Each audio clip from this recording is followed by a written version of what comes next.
कुछ जो सीरिया का शासक आए हुए थे और मिस्र का शासक आए हुए थे, उन दोनों ने क्या भेजा था यहाँ पे, राजदूत भेजा था, पता होगा आप लोगों को। उसके बाद याद रखिएगा बिंदुसार का इतिहास में, बिंदुसार के इतिहास में ये वर्णन मिलता है कि उन्होंने जो है शासन किया था, मतलब विद्रोह को दमन किया था, लेकिन अपने द्वारा नहीं, अपने द्वारा पुत्र जो भेजे गए थे, चाहे वो सुसीम हो चाहे वो सम्राट अशोक हो। थोड़ा समझ लेते हैं, थोड़ा सा कालखंड रहा है इसका बिंबिसार का, तो याद रखिएगा बिंबिसार किसके बाद शासक बना जी, चंद्रगुप्त मौर्य के बाद। और चंद्रगुप्त मौर्य के बाद जब शासक बना तो चंद्रगुप्त मौर्य का देहांत कहाँ हुआ था, श्रावणबेल, कहाँ पड़ता है श्रावणबेलगोला, कर्नाटक। यानी आज का वर्तमान का कर्नाटक उस समय का क्या कहलाता, कौन सा पहाड़ी पे उनका मृत्यु हुआ था, चंद्रगिरी की पहाड़ी पे। कौन सा पहाड़ी था ये। इस तरह के हमें कहाँ कौन सा साक्ष्य के आधार पर हमें प्रमाण पता चलता है, परिशिष्ट पर्व। कौन सा पर्व, जैन ग्रंथ के, याद है ना, जैन ग्रंथ के परिशिष्ट पर्व के अनुसार हमें ये साक्ष्य मिलता है कि चंद्रगुप्त मौर्य जो है अपने जीवन के अंतिम समय में श्रावणबेलगोला के चंद्रगिरी पहाड़ी पे अपना जीवन को क्या किया था, त्याग किया था। ये साक्ष्य में कहाँ से प्राप्त चलता है, आपके परिशिष्ट पर्व से। और एग्जाम में ये भी सवाल पूछेगा कि अंतिम रूप, जीवन के अंतिम काल में चंद्रगुप्त मौर्य जो है कौन सा धर्म का मतलब अपनाया था, जैन धर्म। क्वेश्चन बाबू यहाँ से देखो, प्राचीन इतिहास से थोड़ा समझना बात को, हम यही एनालिसिस कर रहे थे अभी कुछ देर पहले। प्राचीन इतिहास से लगभग जो क्वेश्चन आपका बनेगा ना, फैक्ट वाला क्वेश्चन बनेगा, स्टेटमेंट वाला क्वेश्चन बनता है थोड़ा सा प्रशासन को लेकर, जब प्रशासन का चैप्टर पढ़ेंगे तब। यहाँ से डायरेक्ट फैक्ट के आधार पर क्वेश्चन पूछेगा, किस आधार पे आप कौन सी बातें कर रहे हैं। आपको आधार दे देगा, उसके आधार पे आपसे पूछेगा इस आधार पे बताइए बिंदुसार का कौन सा नाम है, या बिंदुसार ने कौन कौन सा क्षेत्र को जीता था, शख्स का नाम देखिए। आप लोग एंशिएंट का क्वेश्चन को देखा कीजिएगा, हर सब्जेक्ट का क्वेश्चन पूछने का प्रवृत्ति अलग अलग होता है। यही जब हम लोग मॉडर्न हिस्ट्री में जाएंगे तो मॉडर्न हिस्ट्री में लगभग क्वेश्चन आपको जो बनेगा वो कथन कांड पे बनेगा, स्टेटमेंट पे क्वेश्चन बनेगा, क्योंकि वो एक इतिहास अलग है और ये प्राचीन का इतिहास अलग है। क्योंकि आपको पता ही यहाँ पे हमें साहित्यिक और पुरातात्विक साक्ष्य के आधार पे ही लिखा गया है। आज से लगभग आप देख ही रहे हो कि लगभग 3,500 वर्ष से इतिहास स्टार्ट हुआ है, तो अभी आप लोग देख रहे हो कि 2500 वर्ष पहले का इतिहास को किस आधार पे लिखा गया, ठीक है ना। तो आपको मोटा मोटी ये भी दिमाग में बैठा लेना है कि मौर्य काल में सबसे चरम सीमा पे कौन सा धर्म था बाबू, बौद्ध धर्म। कौन सा धर्म था, बौद्ध धर्म, ठीक है ना। पर तुम तीनों लड़के आगे पढ़ी हो, बोलती गाय नहीं हो, नहीं खाना खा गई हो, 2 दिन से नहीं आ रही हो, पढ़ती हो। यूट्यूब पे जाए ना, यूट्यूब पे वीडियो डाला होगा, कोई न कोई डाला होगा, उसको पढ़ के आए जो क्लास में ये भजन थोड़ी ना चल रहा है, थोड़ा सा पता करके आए कीजिए। चलिए उसी टॉपिक के नीचे आप लोग 2-3 वो पॉइंट लिख लीजिए, उसके बाद फिर आगे बढ़ते हम लोग लिखिएगा। जैन ग्रंथ के परिशिष्ट पर्व, जैन ग्रंथ के परिशिष्ट पर्व, जैन ग्रंथ के परिशिष्ट पर्व के अनुसार, जैन ग्रंथ के परिशिष्ट पर्व के अनुसार इनके माता का नाम, इनके माता का नाम दूरधरा, दूरधरा तथा दिव्यवदान। कौन सा ग्रंथ है, बोलिए ना जी, दिव्यवदान कौन सा ग्रंथ है, बौद्ध ग्रंथ, ठीक है ना। तो लिखिएगा दिव्यवदान के अनुसार, दिव्यवदान के अनुसार तथा दिव्यवदान के अनुसार, अंडरलाइन कीजिएगा पॉइंट को, दिव्यवदान के अनुसार इसकी पत्नी का नाम, इसकी पत्नी का नाम शुभदांगी, शुभदांगी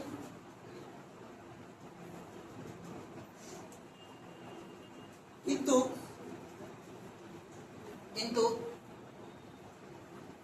महावंश टिक्का के अनुसार, किंतु महावंश टिक्का के अनुसार,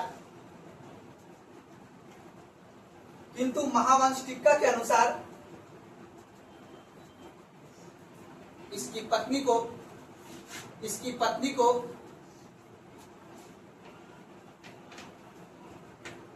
धम्मा कहा गया,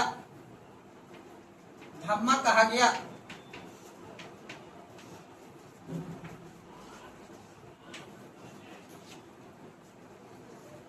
पिता का नाम जानते ही हो, लिखने की जरूरत है नहीं।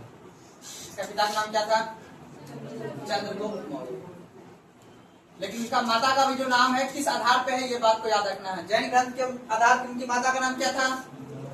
इसके पत्नी का नाम किस आधार पे? दिव्यावदान के आधार पे।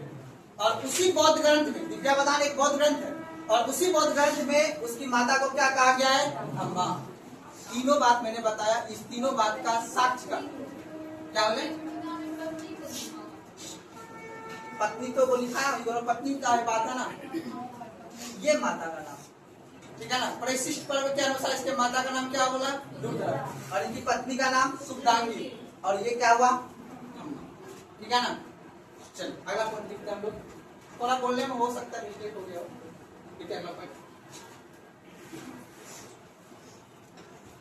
दीप वंश एवं महावंश, ये दोनों बौद्ध ग्रंथ है। दीप वंश, हाँ बुक का नाम है बाबू दीप वंश। हम लोग नहीं पढ़े हैं इसको, ना पढ़ पाएंगे, ठीक है। दीप वंश एवं महावंश के अनुसार, दीप वंश एवं महावंश के अनुसार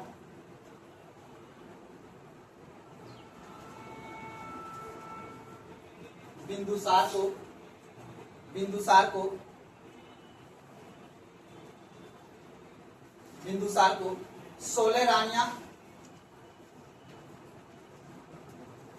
16 रानियां तथा 101 पुत्र थे। किसने कहा है? यही बात को याद रखना है, इंपॉर्टेंट यही है। इसको 100 पत्नी हो या 10 पत्नी हो, अपना पुरजना जो बोला है वो जाने, ठीक है ना। आगे बढ़ो, अगला पॉइंट, इसी में फुल स्टॉप देकर आगे इसी में लाइन लिखेगा। सबसे बड़े पुत्र, सबसे बड़े पुत्र सुशील, जो सबसे बड़े पुत्र सुशील जो अशोक के सौतेले भाई था, जो अशोक के सौतेले भाई था, या सौतेला, सौतेले भाई था।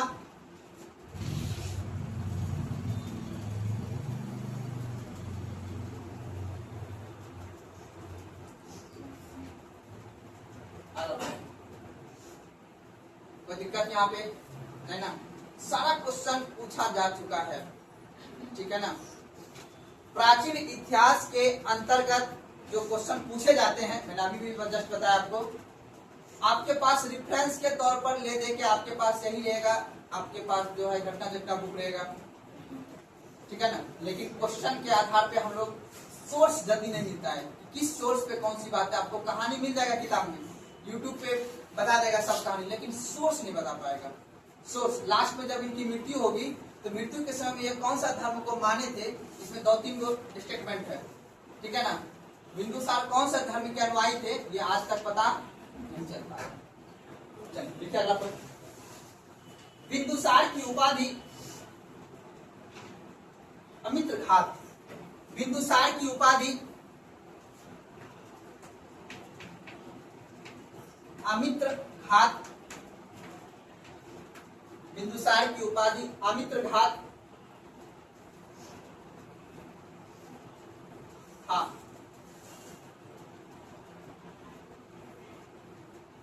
यूनानी इसे यूनानी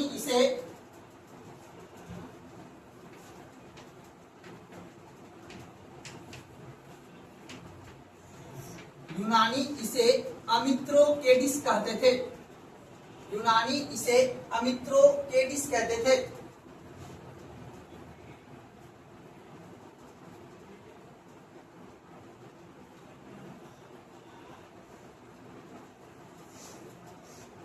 इतिहासकार अभी बोल देता हूं क्योंकि ये पॉइंट लिखाऊंगा नहीं, समझ जाइएगा आप लोग। इस उपाधि से, अमित्रघात की उपाधि से ये पता चलता है कि ये साहसी राजा था, ठीक है ना।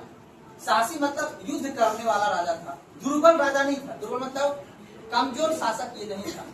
लेकिन इतिहास में हमें ये कोई वर्णन ही नहीं मिलता है, ठीक है ना, कि बिंदुसार ने कोई जाके युद्ध किया हो।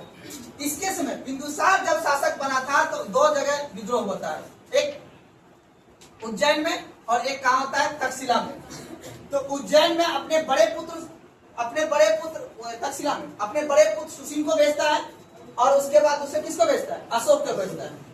लेकिन यहाँ पे वो विद्रोह शांत नहीं करा पाता है, तब यही से जो है कौन जाता है, वो अशोक। तब यहाँ का भी विद्रोह क्या किया जाता है, शांत करवाया जाता है।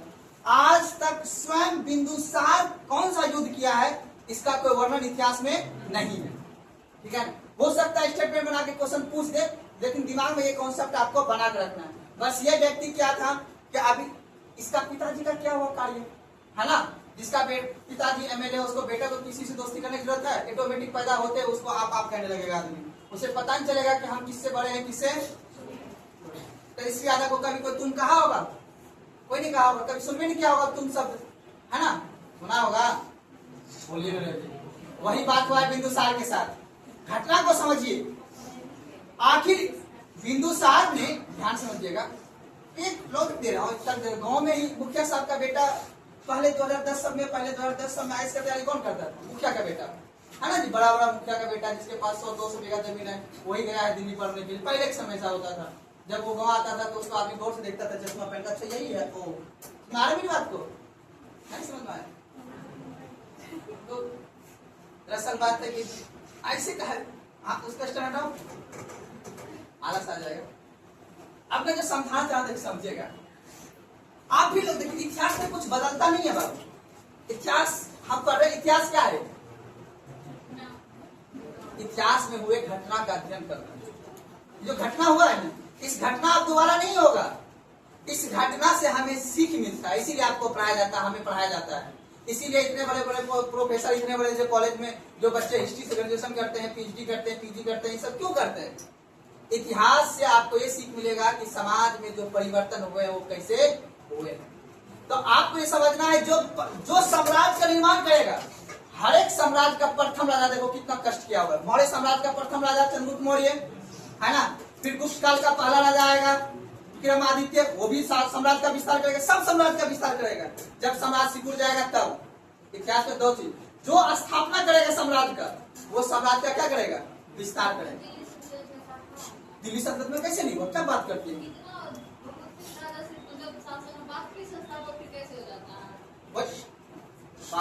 दरबारी लेखन,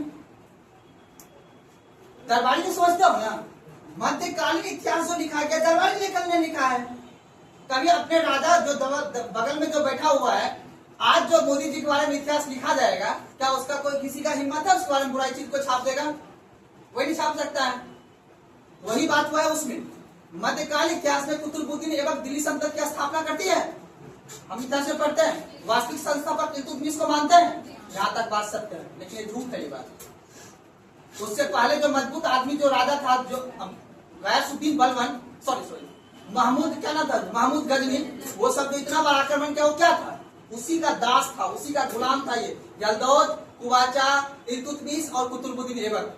तब जाके वो मारा, तब अपने आप को, जैसे आज मोदी जी डेट कर जाएंगे, योगी आदित्यनाथ, नितिन गडकरी, सब बाबा नहीं करेंगे कि कोई प्रकार है, वहां भी था।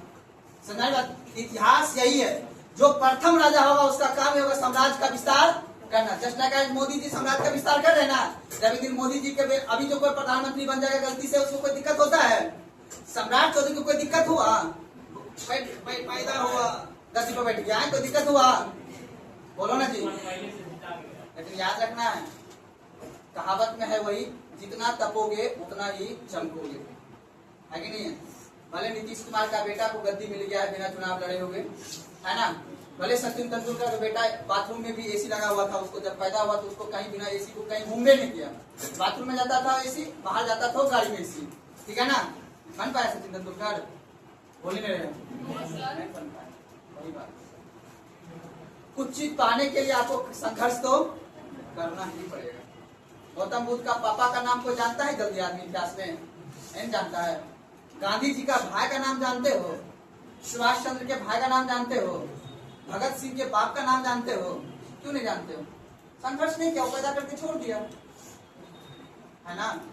मोदी जी के भाई का नाम जानते हो? नहीं जानते हो? दोनों तो एक ही जगह से निकला होगा, है ना, उत्पन्न एक ही जगह से हुआ होगा, एक ही जगह से पालन हुआ होगा। नाम जानते हो उसका भाई को? नहीं ना, वही दुनिया है। संघर्ष से ही आदमी जानता है, नहीं तो आदमी जानता नहीं, चाहे कोई भी हो। ये जिंदगी का रूल है। आप भी कल को सफल हो जाओगे तो आप बोलेगा तो फलना का पति है, आप सफल नहीं होंगे तो फलना का कन्या है, सब एक ही है कि नहीं? बोलेगा ना, बोलेगा जी, बस यही दिमाग में बैठा के रखना है। चलिए आगे बढ़े, चलिए लिखिए अगला पॉइंट। हाँ, एक जो मेरे सामने मुख्य बात रही है कि जब भी जो ऊपर का राजा, अभी देखना कितना संघर्ष किया, मगध के साथ संघर्ष किया, सेल्यूकस के साथ संघर्ष किया। अब इस तरह का संघर्ष कौन झेला? चंद्रगुप्त मौर्य। बिंदुसार ऐसा संघर्ष नहीं झेलेगा। सम्राट अशोक उतना संघर्ष, सम्राट अशोक को पता है हमारा बाप और दादा दोनों ताकतवर आदमी था, हमें कोई कुछ करने वाला, जहां दिक्कत होगा वहां सीधे बरमोस में सारी फेंक देंगे। कलिंग के साथ सिर्फ युद्ध किया हो, ठीक है ना। उसके बाद सम्राट विस्तार था ही आराम से। उसके बाद कहा जाता है मौर्य काल इतिहास का वो इतिहास है जहां पे क्रूरता के साथ साथ संत बनने की भी कहानी वहां पे बताई गई है। आप उसी चंद्रगुप्त मौर्य का पोता अर्थात कहने का मतलब सम्राट अशोक को किस तरह से अपना हृदय परिवर्तन हो जाता है और बोल देता है कि नहीं, अब युद्ध नहीं करना। एक ही कालखंड, यही मौर्य काल के 137 साल के इतिहास में दोनों चीज देखने को मिलता है कि नहीं है? तो थोड़ा थोड़ा कहानी जब पढ़ना है तो थोड़ा सा दिमाग लगा के चलना है, इतिहास है ये, ठीक है। चलिए लिखिए पॉइंट थोड़ा सा लिखिएगा, लिखिए ना। अगला पॉइंट, वायु पुराण में इनका नाम, वायु पुराण में इनका नाम भद्रसाल। एग्जाम में पूछा जाता है बाबू सवाल, इसलिए प्लीज याद रखिएगा। भद्रसाल वायु पुराण में इसका नाम भद्रसाल तथा जैन ग्रंथ में इसका नाम शिंगसेन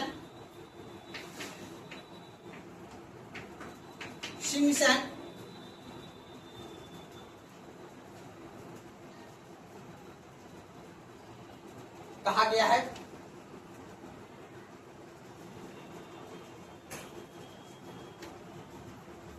देखिए अभी तक जितना भी पॉइंट लिखा है हर पॉइंट से क्वेश्चन पूछता है। अब पैराग्राफ चेंज करके वो पॉइंट लिख लीजिएगा, जहां से क्वेश्चन नहीं पूछेगा बस समझने के लिए है। लिखिएगा, इन सभी उपाधि से यह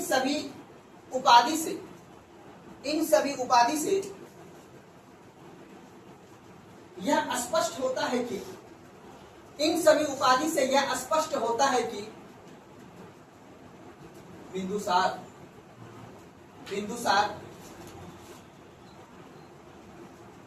कोई दुर्बल शासक नहीं था। बिंदुसार कोई दुर्बल शासक नहीं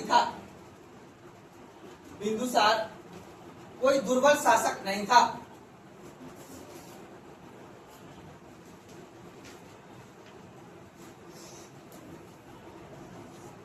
कोई दुर्बल शासक नहीं था। किंतु इनकी उपलक्ष्य में कोई स्पष्ट विवरण नहीं है। किंतु इनके उपलक्ष्य में कोई स्पष्ट विवरण नहीं है। ये लाइन जो मैंने लिखा है अभी पैराग्राफ चेंज करके, यहाँ से क्वेश्चन नहीं पूछेगा, बस समझ के लिए मैंने लिखा दिया एक पॉइंट, ठीक है।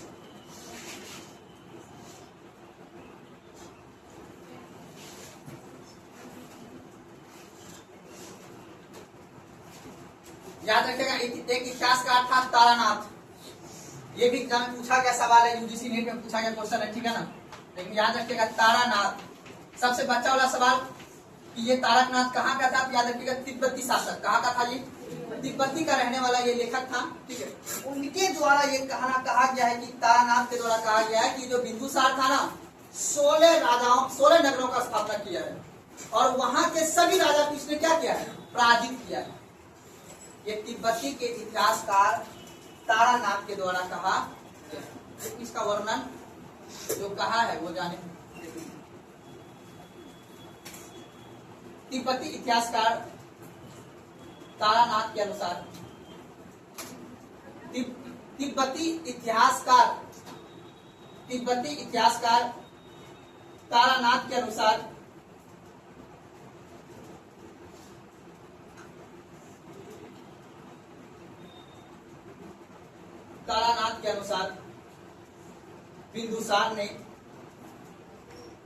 बिंदुसार ने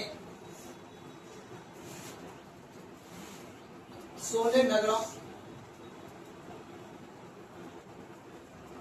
एवं इनके राजाओं को नष्ट किया था।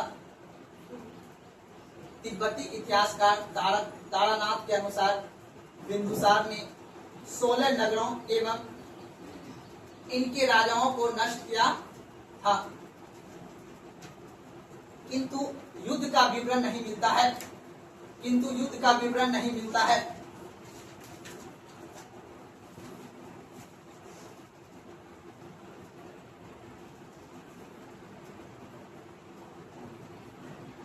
कोई दिक्कत?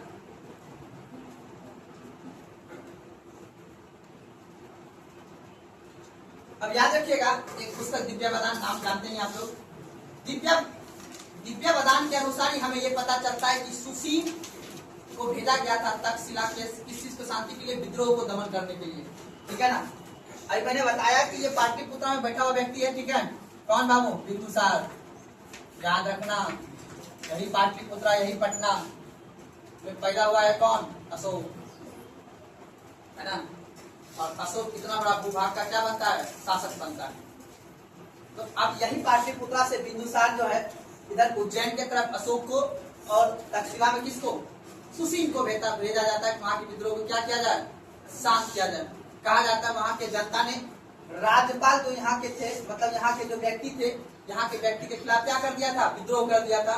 उसी को दबाने के लिए इन्होंने, बिंदुसार ने किसको भेजा? अशोक को। और किसको भेजा? सुसीम को। इस तरह की जानकारी हमें कहां से प्राप्त होता है? दिव्यावदान। किसे? दिव्यावदान के अनुसार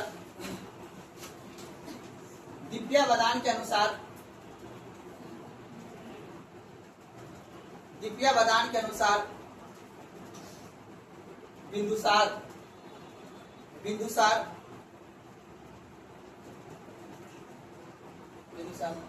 तक्षशिला के विद्रोह दमन करने के लिए, बिंदुसार तक्षशिला का विद्रोह दमन करने के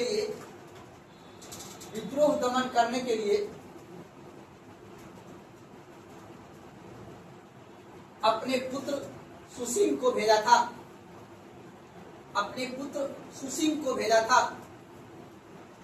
तथा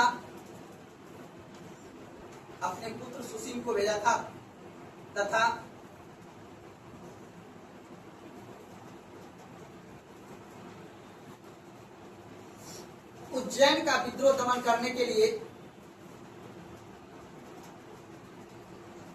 अशोक को भेजा था।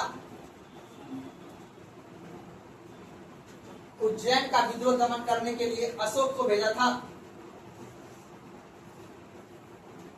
अंततः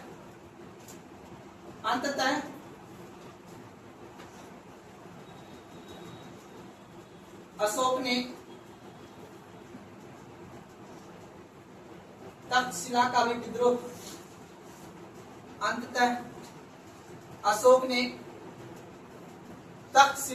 विद्रोह दमन किया।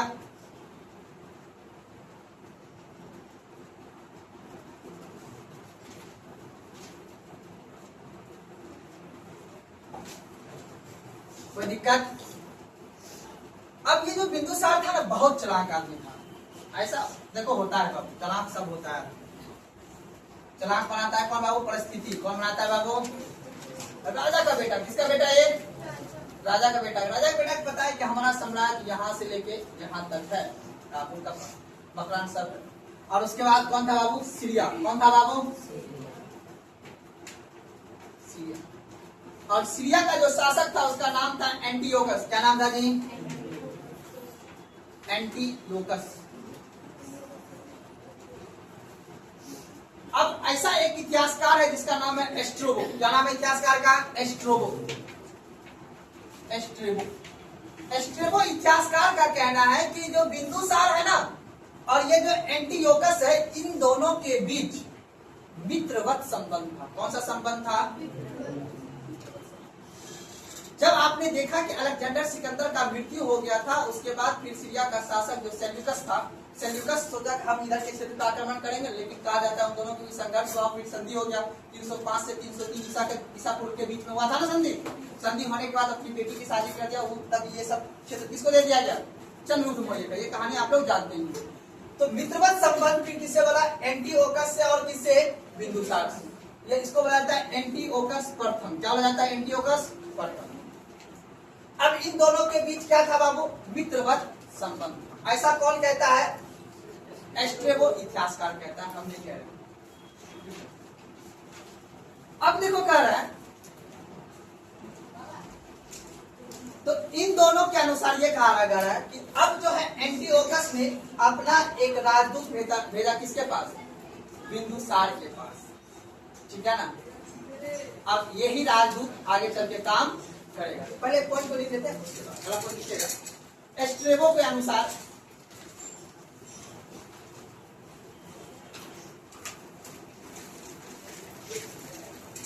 एस्ट्रेबो के अनुसार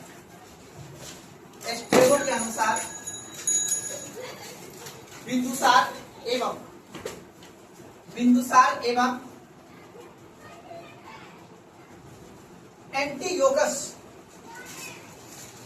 एंटीओकस के मध्य, एंटीओकस सीरिया का शासक था और पाटलिपुत्रा अर्थात मौर्य का शासक बिंदुसार, एंटीओकस के साथ मित्रवत संबंध था।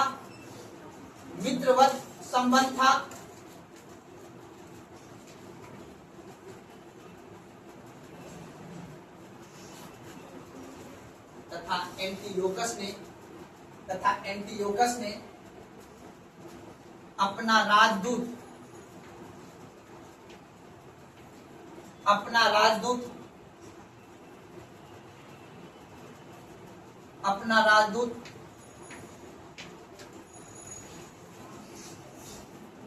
बिंदुसार के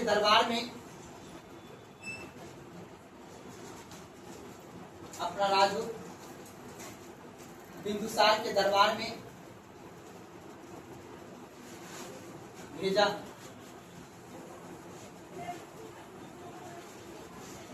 ब्रैकेट लिख दीजिएगा, डायमेकस।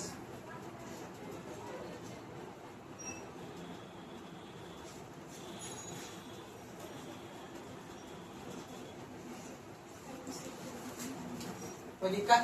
और एक सवाल पूछता है एग्जाम, दोनों के बाद मित्रवत संबंध था। ये बोल रहा है कि ठीक है आपने तो भेज दिया, क्या चीज? डायमेकस को। क्या है ये? राजदूत। पहला राजदूत कौन था?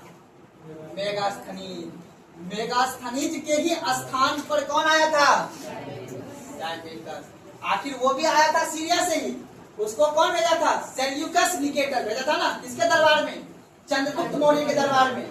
फिर उसके बाद सीरिया का शासक जब चंद्रगुप्त उसका देहांत हो गया सेल्यूकस का, उसके बाद शासक कौन बना? एंटीओकस। एंटीओकस ने फिर देखो राजदूत, आज भी राजदूत रहता है भाई। आज भी हम लोग का अमेरिका राजदूत नहीं है, अमेरिका राजदूत अपने भारत में नहीं है, हम लोग पाकिस्तान राजदूत नहीं रखते। राजदूत समझते हो ना? उस देश में जाके व्यवहार को बनाए रखना, पाकिस्तान के साथ किस तरह का संबंध होगा, अमेरिका के साथ किस तरह का संबंध होगा, जापान के साथ किस तरह के, चीन के साथ, तो उसके भी राजदूत दूतावास यहाँ पे होते हैं और हमारे भी दूतावास उनके देश में होते हैं। तो हम आपको यही समझाना चाह रहे हैं कि चंद्रगुप्त के समय में आया था मेगास्थनीज, जिसको किसने भेजा था? सेल्यूकस निकेटर ने। अब भेजा कौन? एंटीओकस ने। किसके दरबार में? बिंदुसार के दरबार में। क्या नाम था? डायमेकस। अब बोला कि बिंदुसार की डायमेकस को भेज दिए, सही बात है। फिर इसको बोला किसको? एंटीओकस को, कि देखिए एंटीओकस साहब आपके यहाँ सुने हैं बड़ा अच्छा चीज होता है, उसका नाम है अंजीर। क्या नाम है? सूखा अंजीर। क्या नाम है जी? सूखा अंजीर। उसके बाद बोला एक और होता है सूखा के साथ साथ मीठा। क्या होता है जी? मीठा मदिरा। क्या होता है? मीठा मदिरा। बोला ये दोनों जो है ना हमें चाहिए। कौन बोला? बिंदुसार। किससे बोला? एंटीओकस से। क्या हुआ? और एक क्या भेजा था जी, दार्शनिक, वो भी बता रहे हैं, आराम से समझ चल रहा है। तो बिंदुसार ने एंटीओकस के से जो मित्रवत संबंध था, ये 3 चीज का उन्होंने क्या किया था, मांग किया था। एक मैंने अभी बताया, एक दार्शनिक को, किसको बाबू, दार्शनिक का उसमें बहुत, देखो उस समय जो था ना 2 चीज का बहुत महत्व था। एक था ज्योतिषी का महत्व और एक था दार्शनिक का महत्व, फिलोसफर। उस समय तो ये नहीं था कि पता देगा कि भाई आगे क्या भविष्य होने वाले। अभी बताओ, पंचमतस्य लिखाऊंगा अभी लास्ट में, पंचमतस्य शायद है, वही ने एक अनुमान ज्योतिषी किया था कि आपका एगो बेटा है सौतेला, ठीक है, अशोक, वही चल के आगे साम्राज्य का निर्माण करेगा, ठीक है। तो अब लिखाऊंगा आगे। तो उस समय आदमी अपने दरबार में ज्योतिषी को रखता था, ठीक है ना। आज भी आदमी रखता है, क्या मोदी ने रखते होंगे। अब बताइए, शुभ काम करने जा रहे हैं, किस दिन इलेक्शन कमीशन को बोलता था कि इस दिन रखिए चुनाव का डेट, ठीक है, हम जीतने वाले हैं उस दिन, रखता है ज्योतिषी को दिखा के, नहीं रखता। एक और क्या बोले, क्या तमिलनाडु, हाँ, हर आदमी जो बड़े, अपन लोग गरीब है ना जी, अपन लोगों को कुछ इतना थोड़ी ना पता है क्या नहीं है। जब तुम IAS बनोगे तब तुम्हें पता चला, अच्छा दुनिया ऐसा भी है क्या, इसके अलावा नहीं पता चलेगा। फिर आपका बात देखिए, अपन लोग को जिंदगी अगर चाहते हो कि ऐसा अभी आपके पास जीवन है, ऐसा करना चाहते हो, 360 भी बदलना चाहते हो, 2 ही विकल्प है। या तो नेता घर में पैदा हो गए, वो विकल्प आपके हाथ से चला गया। अब आपके पास एक ही विकल्प है IAS बनने का, दूसरा कोई नौकरी मजा नहीं है बाबू, ठीक है। बाकी सिर्फ जीवन काटने, सब मास्टर हो गया, पुलिस हो, दरोगा हो, DSP हो, SDM हो, SDO हो, BDO हो, CO, सब टाइम काटना है। नौकरी बस एक के हुए। वो बोला कौन सा जीवन जानते हो कि तुम जैसा चाह रहे हो वैसा हो। ताकत चाहिए, क्या चाहिए, ताकत, बस। इसके अलावा अपने भारत देश में संविधान ऐसा कहता है, एक गरीब आदमी को उतना बड़ा पद में बैठाने का बस एक ही मार्ग है, यही सिर्फ IAS का जॉब। जज नहीं है उतना, जज में है ताकत, ऐसा नहीं है, लेकिन पब्लिक एरिया में नहीं है ना। आपके पास एकदम 400 फौज का सेना रहेगा, 400 जो खड़िया DSP होगा, उसके पास 400 CRPF बैठा हुआ बगले में, आपके बच्चे उसमें से 200 लड़कियां हैं, 200 लड़के हैं, दोनों रील्स देख रहे हैं, दंगा होगा तब आएगा वो। वहीं बैठा हुआ CRP central reserve police force reserve में रखा हुआ है। जब दंगा होगा तब हमारे मालिक साहब को घूमने का मन है, चलो आज हम देखने जाएंगे, तब लगा चलो रे तुम भी पीछे जाओ, भौकाल मचाना है। आएगा स्कूल का जाम, सब रास्ता खाली करो, वो है असली भगवान, है कि नहीं है। बात करूँ, इसीलिए तो आज भी, इसीलिए तुम गौर से सोचना, इतने बड़ा IIT, ठीक है ना, या इतने बड़े नेता का बेटा कहा कहता है कि हमको बनना। अंतिम रूप से अभी जो भूपेंद्र कुशवाहा का बेटा भी IAS का तैयारी कर रहा था, नहीं बना तब ना, उसके करो तो बड़का घर में पैदा हो गया था तब ना थी। बाकी अपन लोग के पास एक ही विकल्प है, निकालना वही एग्जाम है, नहीं तो फिर तो कुछ नहीं है, जीवन का ऐसे कटेगा। 2040 में दरोगा का कोई वैल्यू नहीं रहेगा, ठीक है ना, वैल्यू बस एक ही का रहेगा जो कभी कभी दिखता है, जैसे भूत और भगवान कभी कभी दिखता है ना, कभी कभी दिखता है, रोज दिखता है, नहीं करता, नहीं दिखता, इसलिए तो उसका महत्व है ना। उसका महत्व खत्म नहीं हो जाएगा, है कि नहीं, बोलो ने। इसीलिए शाहरुख खान अपन को दर्शन करने देंगे, है ना। वो मेंटेन किया गया, छोटे आदमी को चाहत अगर सब पूरा हो जाएगा आसानी से। आपसे आके अभी राहुल गांधी आके मिल रहे आपसे, और बताइए कैसे हैं आप, बिना कैमरा का।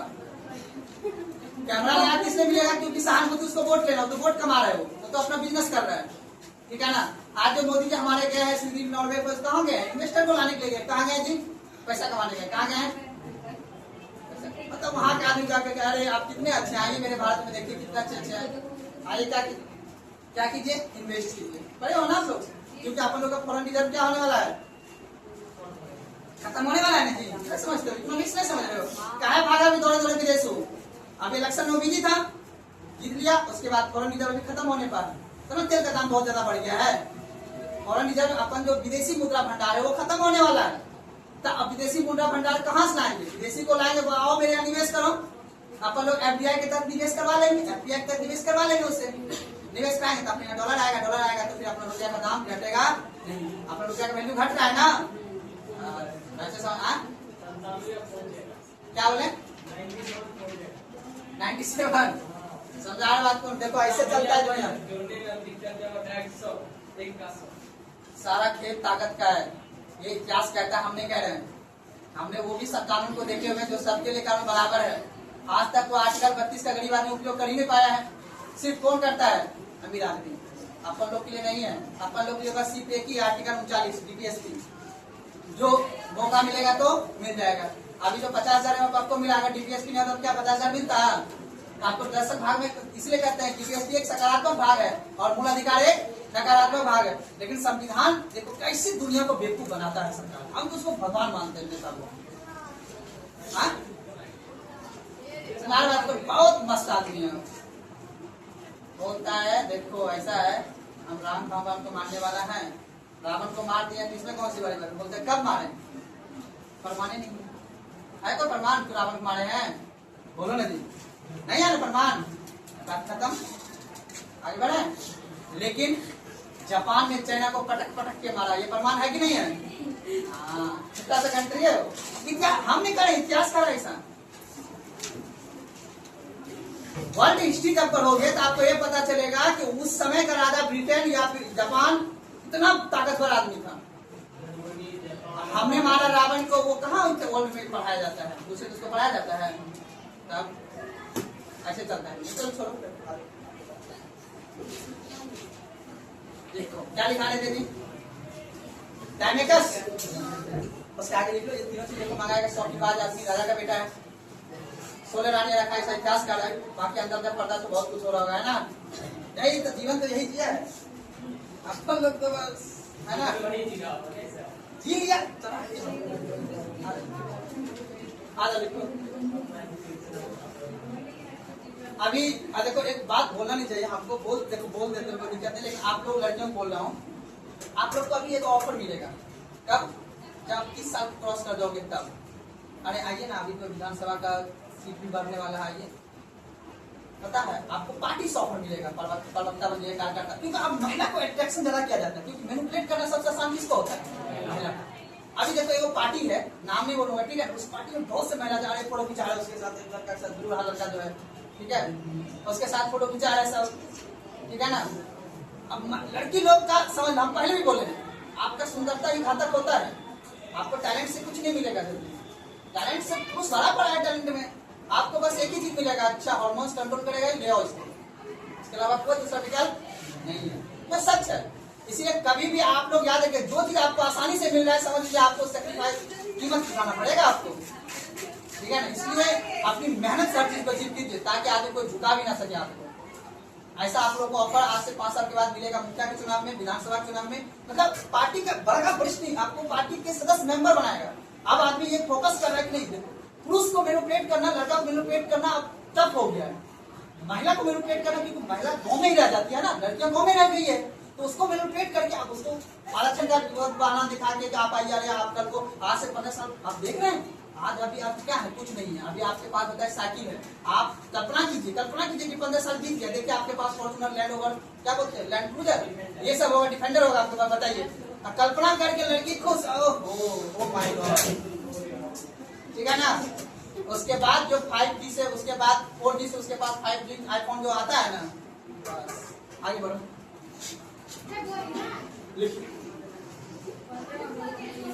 लिखिएगा ना, कोई लिखिएगा। बिंदुसार ने, बिंदुसार ने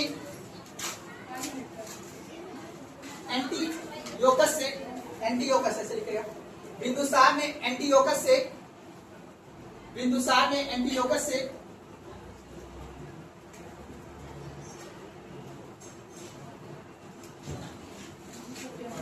सूखी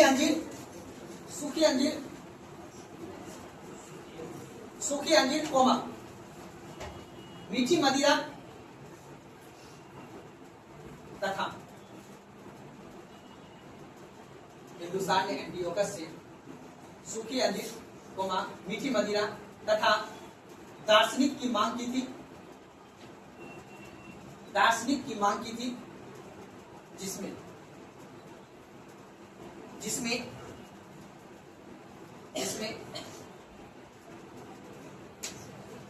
एंटीयोकस ने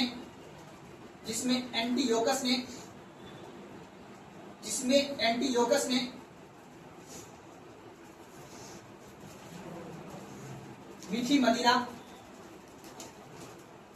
एवं सूखे अंजीर भिजवा दिया।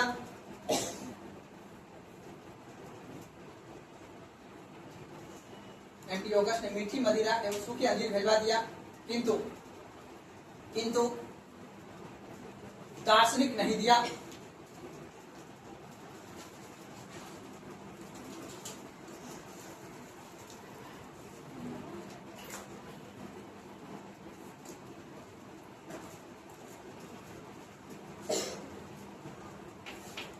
ये क्या लिखें जी? देखिए अगला पॉइंट, प्लिनी के अनुसार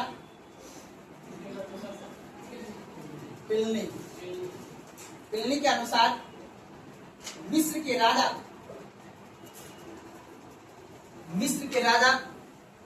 फिलाडोल्फस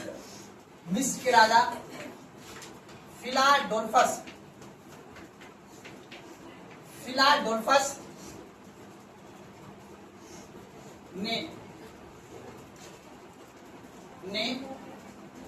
बिंदुसार के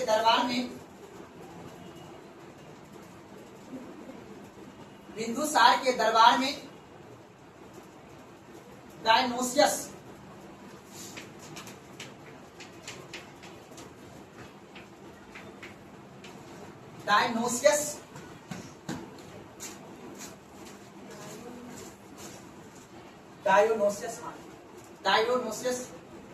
नामक राजदूत को भेजा था।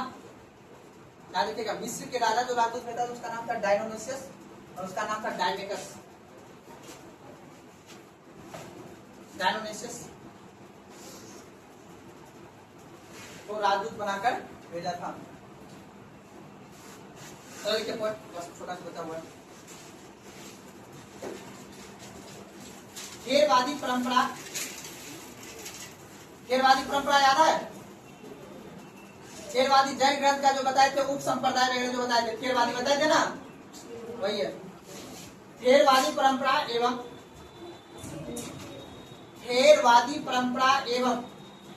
महावंश के अनुसार बिंदुसार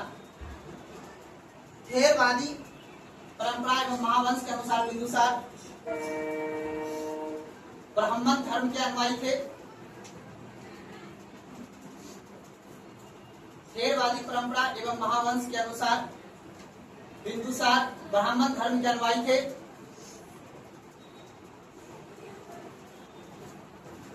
तथा अन्य स्रोत से बिंदुसार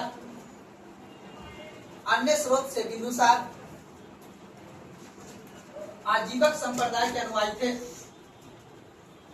अन्य स्रोत से बिंदुसार आजीवक संप्रदाय के अनुयायी थे।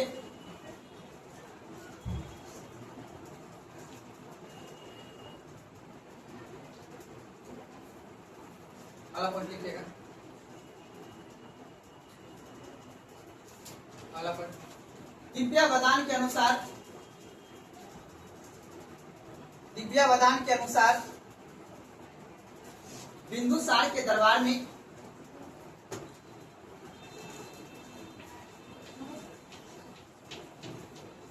पिंगल वत्स, यही अभी नाम बोले थे, पिंगल वत्स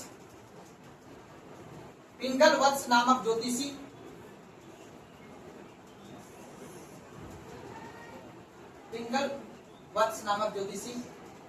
इनके दरबार में रहते थे। नाम याद रखिएगा, पिंगल वत्स नामक ज्योतिषी इसके दरबार में रहते थे। इसी ज्योतिषी ने अशोक को सम्राट बनने की भविष्यवाणी की थी।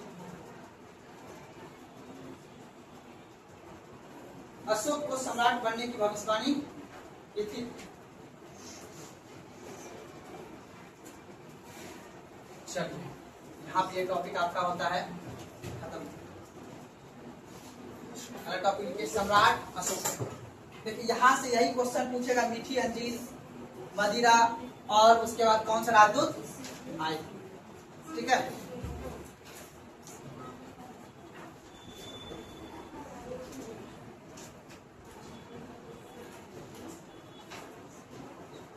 चलिए इसको बंद कीजिए जी। एकता कपूर